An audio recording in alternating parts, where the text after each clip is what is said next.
भोजपुरी फिल्मों के हास्य अभिनेता और प्रख्यात रंगकर्मी मनोज सिंह टाइगर उर्फ बतासा चाचा मंगलवार को अपने गृह जनपद आगमन के दौरान रंगकर्मी सुनील दत्त विश्वकर्मा के रैदोपुर स्थित हुनर सामाजिक साहित्यिक व सांस्कृतिक संस्थान के कार्यालय पर आए, जहां पर सुनील दत्त विश्वकर्मा ने अंगवस्त्र रंग महोत्सव का स्मृति चिन्ह और सम्मान पत्र देकर उन्हें सम्मानित किया। इस अवसर पर उन्होंने कहा कि हुनर रंग महोत्सव का मुझे आमंत्रण था, लेकिन शूटिंग की व्यस्तताओं के कारण उस समय उपस्थित नहीं हो पाया था। मुंबई से लौटने के उपरांत साथियों से मिलने के लिए आया। रंगमंच मेरा पहला प्यार है, इसके बिना जीवन अधूरा रहता है। इसीलिए जब भी मौका मिलता है रंगमंच से जुड़े हुए कलाकारों से मिलने ज़रूर आता हूँ। बहुत जल्द ही जनपद के कलाकारों के साथ अच्छे नाटक करने का उद्देश्य है। अपने गांव के पंचम रंग थिएटर के साथ मिलकर बहुत बड़ी कार्यशाला व एक महोत्सव के आयोजन पर विचार चल रहा है, जिसके माध्यम से पूर्वांचल की लोक कला और संस्कृति को मजबूती देने का काम किया जाएगा। क्षेत्र के नवोदित कलाकारों को प्रशिक्षित कर बड़े मंच पर उनके हुनर को प्रदर्शित किया जाएगा।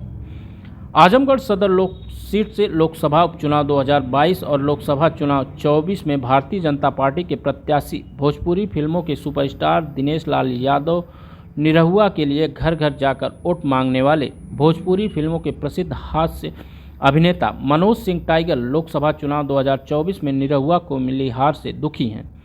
आजमगढ़ पहुंचे मनोज सिंह टाइगर ने मीडिया से बातचीत करते हुए कहा कि समय समय पर निरहुआ आजमगढ़ आते रहते हैं। आजमगढ़ कार्यालय पर उनके प्रतिनिधि जन समस्याओं को सुनते हैं, क्योंकि इस समय सत्ता उनके हाथ में नहीं है। इसीलिए जनता ने जिसे चुना है उनके पास भी समस्याओं के निस्तारण के लिए जाना चाहिए। कहा कि दिनेश लाल यादव प्रतिदिन आजमगढ़ के लोगों का हालचाल जानते हैं, लोगों से संपर्क में बने रहते हैं। लंबे समय से दिनेश लाल यादव के आजमगढ़ नहीं आने के सवाल पर कहा कि जब उन्हें समय लगता है तो जरूर आते हैं।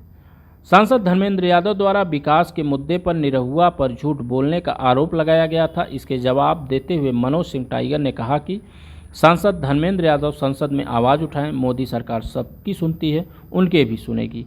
कहा कि वर्तमान सांसद क्षेत्र में बहुत कम नज़र आते हैं, ऐसा उन्होंने सुना है। लोगों को यह समझना चाहिए कि निरहुआ को नहीं जिताने का दर्द क्या होता है।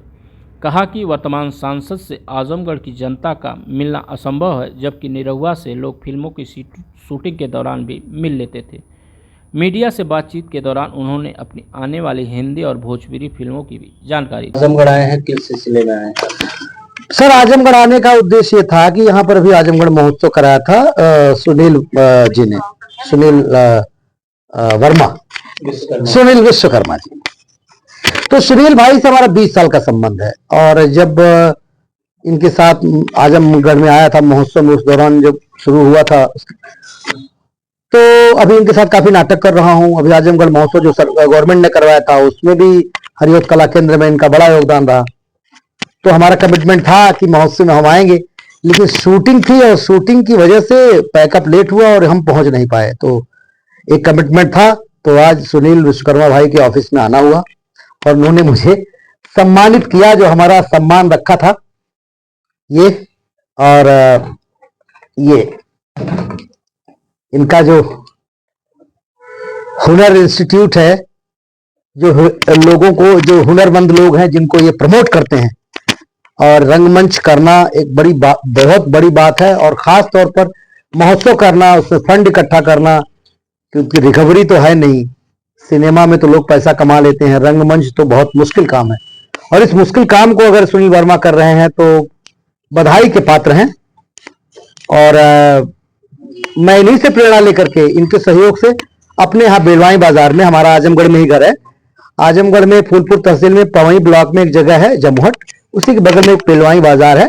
तो बेलवाई बाजार में मैं एक इंस्टीट्यूट बनवा रहा हूँ, पंचम रंग संस्थान, जो हमारा नाटक ग्रुप का नाम है। उसके अंदर बच्चों को एक्टिंग, डांस, म्यूजिक, योग, मेडिटेशन, ऑलमोस्ट सारी चीजों की ट्रेनिंग दी जाएगी। और वहाँ सुनील भाई के सहयोग से हम महोत्सव भी करने वाले हैं, और बहुत जल्दी डेट निर्धारित हो जाएगा। तो उसी सिलसिले में आज सब बातचीत करने के लिए हमने कहा मैं सुनील भाई से मिलूं। मुंबई से आया तो फिर सुनील भाई ने कहा कि आपका ये सम्मान बचा हुआ है, पहले सम्मान लीजिए। सारे बच्चे इकट्ठा हुए थे और आप नहीं आ पाए, तो ये सम्मान मिला और बड़ा अच्छा लगा। आपकी कौन कौन सी फिल्में आ रही हैं? सर, अभी मेरी बहुत सारी फिल्में आने वाली हैं। प्राइम अमेजन पर मेरी एक बहुत बड़ी हिंदी वेब सीरीज आने वाली है, दोपहिया। एक फिल्म अभी रिसेंटली हमारी रिलीज हुई है नेटफ्लिक्स पर हिंदी में, फिर आई हसीन दिलरुबा, जिसमें तापसी पन्नू, विक्रांत मैसी और तापसी पन्नू वगैरह भी हैं और आदित्य श्रीवास्तव हैं। इसके अलावा हिंदी में मेरी बहुत सारी फिल्में हैं। एक बिहारी सब पे भारी है, गुदगुदी है, और सास बहू की पाठशाला है, दुल्हन ही दहेज है, दिनेश जी के साथ है 2 फिल्में, पवन सिंह के साथ है मेरी film Singh is fire, Khesari के साथ है श्रीमान 420। लगभग 50 फिल्में आने वाली हैं मेरी। निरहुआ जब चुनाव लड़े थे तो आप भी उनके साथ थे। जीतने के बाद निरहुआ आजमगढ़ में तो दिखे, लेकिन चुनाव हारने के बाद आजमगढ़ में नहीं दिख रहे हैं, जिसने आप सब लोगों पे विश्वास करके वोट दिया, अब वो आप ठगा हुआ महसूस कर रहा है, तो इस पे आप क्या कहेंगे? देखिए, बिल्कुल ठगा हुआ महसूस नहीं करना चाहिए। दिनेश जी आते हैं और दिनेश जी के कार्यालय पर उनके भाई और उनकी टीम हमेशा रहती है। चूंकि उनके हाथ में सत्ता तो है नहीं, सरकार उनकी है, लेकिन वो तो यहाँ के सांसद है नहीं। तो जिम्मेदारी बनती है कि जो यहाँ के सांसद हैं उनसे भी कुछ काम करवाया जाए, लोगों को उनके पास भी जाना चाहिए। रही बात दिनेश जी की, तो दिनेश जी एक ऐसे व्यक्ति हैं कि इस बार चुनाव जब दोबारा थे तो उन्हें चुनाव में पैसा खर्च करने के लिए पैसा भी नहीं था उनके पास। ईमानदार आदमी है वो। जो यहाँ काम होता है, सड़क बनती, किसी में कमीशन नहीं लेते थे। तो उनके पास एक ही जरिया है सिनेमा का। तो 2 वक्त की रोटी के लिए, अपने परिवार को चलाने के लिए, स्टेटस मेंटेन के लिए उनको शूटिंग करना पड़ेगा। उस दौरान उन्होंने इतनी शूटिंग छोड़ी थी, इतनी फिल्में छोड़ी थी। एक स्टार आदमी, 50 लाख रुपया पाने वाला आदमी एक सिनेमा का, वो महीने में एक फिल्म में नहीं कर पाता था। तो दूसरी बात क्या है कि जब यहाँ के सिटिंग सांसद होते और यहाँ पर दर्शक जनता के बीच में नहीं रहते, तब बात समझ में आती है। लेकिन अब तो यहाँ के लोगों को, जो सांसद महोदय हैं, वो अगर नहीं कुछ सुनते हैं तो उनके लोग अगर इनके पास आते हैं तो वो खबर डेली की डेली उनके पास पहुंचती है। वो जहां भी रहते हैं डेली शाम का अपडेट वहां जाता है कि भैया ये प्रॉब्लम है, ये प्रॉब्लम है, और वो बात भी करते हैं। आप चाहें तो मेरे इन तथ्यों को जाकर के वहां पूछ भी सकते हैं। तो लोगों के संपर्क में है। और बीच बीच में जब कोई आयोजन होता है, जैसे अभी हमने आजमगढ़ महोत्सव में वो आए थे, हमारे नाटक वाटक को देखे, 1 दिन रुके भी, तो बीच बीच में आते हैं, ऐसी बात नहीं है। यहाँ के सांसद धर्मेंद्र यादव जी है, उन्होंने कहा था कि निरहुआ ने वादा किया था कि रेलवे लाइन बनेगी, गोरखपुर से जोड़ेगी, रिंग रोड बनेगा। ये सारे वादे झूठे तो बोलिए सांसद, विकास कार्य ठप पड़ा हुआ है। सांसद निरहुआ की सारी बातें झूठी है। तो बोलिए सांसद आरोप नहीं, तो बोलिए ना कि लोकसभा में आवाज उठाएं। आप सांसद है तो आप आवाज उठाइए। मोदी सरकार सबकी सुनता है, आपकी क्यों नहीं सुनेगा? आजमगढ़ को दूसरी निगाह से थोड़ी देखेंगे सरकार। आप वहां संसद में है तो आवाज उठाइए, करवाइए, अब आपकी जिम्मेदारी है। कौन कराएगा? आप कराइए इसको। वहीं उन्होंने कहा कि निरहुआ ने जितने वादे किए थे वो पूरे नहीं हुए। आजमगढ़ का जो विकास कार्य है वो भी ठप्पड़ा हुआ है, कोई सुध लेने वाला नहीं है। तो इस पर आप क्या कहेंगे? तो आप लोग भी देख रहे होंगे कि जब निरहुआ सांसद नहीं था तब की सड़कें और निरहुआ के आने के बाद की सड़कें आपको खुद ही दिख रहा होगा।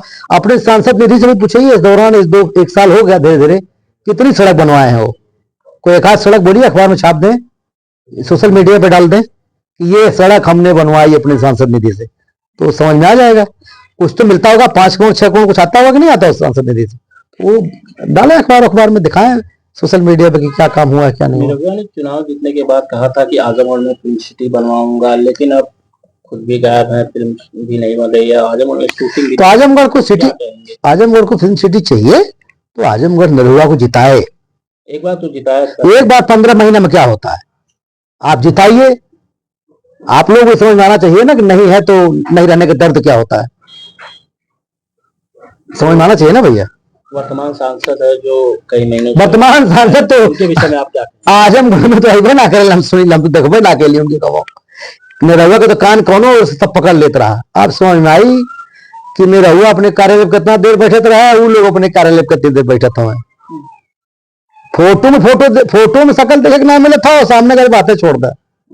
निरहुआ के तो कोनो शूटिंग पत्र हो जाके पकड़ ले सब कार्य।